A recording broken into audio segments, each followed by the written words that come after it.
I tried Shamir Backup Wallet app for 7 days. Here's the shocking truth. When I tested the Shamir Backup Wallet app for 7 days, I was expecting just another security tool for crypto storage.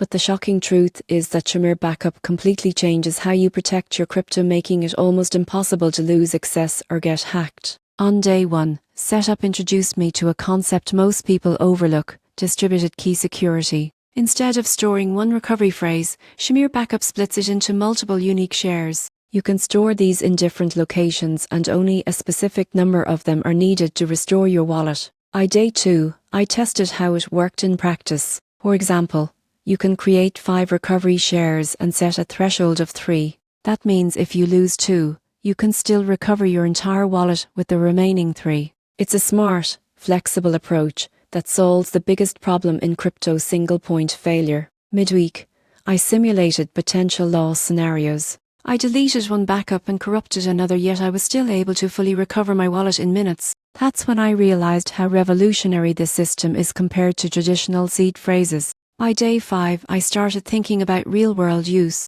You could store one share in a bank safe, another with a trusted friend, and one at home. Even if one location is compromised, your crypto remains secure. After 7 days, the shocking truth became obvious. Shamir Backup isn't just a wallet feature, it's the future of crypto security. It gives you peace of mind that no single event, theft, or mistake can wipe out your funds. If you're serious about protecting your crypto for the long term, Shamir Backup is a game changer. Most people underestimate wallet recovery until it's too late, but with this system, you're always one step ahead.